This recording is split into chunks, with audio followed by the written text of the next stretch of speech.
பருப்பு இல்லாத சாம்பார் ஹோட்டல் ஸ்டைலில் சூப்பராக எப்படி செய்யணும்னு பார்த்துக்கலாம். அதுக்கு பாருங்கள், குக்கர் வச்சுட்டு பெரிய வெங்காயம், சிகப்பு பூசணிக்காய், பச்சை மிளகாய், பூண்டு, தக்காளி சேர்த்துட்டு கொஞ்சம் மஞ்சள் தூள் சேர்த்து தண்ணி ஊற்றி வேக வச்சு நைஸாக அரைச்சிக்கலாம். அதுக்கப்புறம் ஒரு பேனில் வர கொத்தமல்லி, கடலைப்பருப்பு, சீரகம், சோம்பு, பட்டை, கிராம்பு, காஞ்சி மிளகாய் இதெல்லாம் சேர்த்து வறுத்துட்டு கொஞ்சம் நல்லா பவுடர் பண்ணி எடுத்துக்கலாம். இது கூட 2 டேபிள் ஸ்பூன் அளவுக்கு பொட்டுக்களையும் பொடிச்சு வச்சுக்கலாம். மறுபடியும் எண்ணெய் ஊற்றிட்டு சின்ன வெங்காயம் ஒரு கப் அளவுக்கு சேர்த்துட்டு கருவேப்பிலை சேர்த்துக்கலாம். ஒரே ஒரு தக்காளி சேர்த்துட்டு இது நல்லா வதக்கிக்கலாம். இது கூட மஞ்சள் பொடி கொஞ்சமாக சேர்த்துட்டு உப்பு தேவையான அளவுக்கு சேர்த்துக்கலாம்.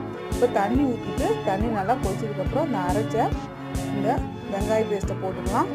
அதுக்கப்புறம் தேவையான அளவுக்கு சேர்த்துட்டு தண்ணி சேர்த்துட்டு இந்த அரைச்ச பொடியை சேர்த்துட்டு அது கொதிச்சதுக்கப்புறம் இந்த பொட்டுக்களையும் தண்ணியில் கரைச்சி ஊற்றிட்டு நல்லா கொதிச்சதுக்கப்புறம் தாளிப்பு பாருங்க, கடுகு, பெருங்காயம், காஞ்ச மிளகாய், கொஞ்சமாக மிளகாத்தூள், கருவேப்பிலை சேர்த்துட்டு இதை எடுத்து இந்த சாம்பாரில் ஊற்றி மல்லியில்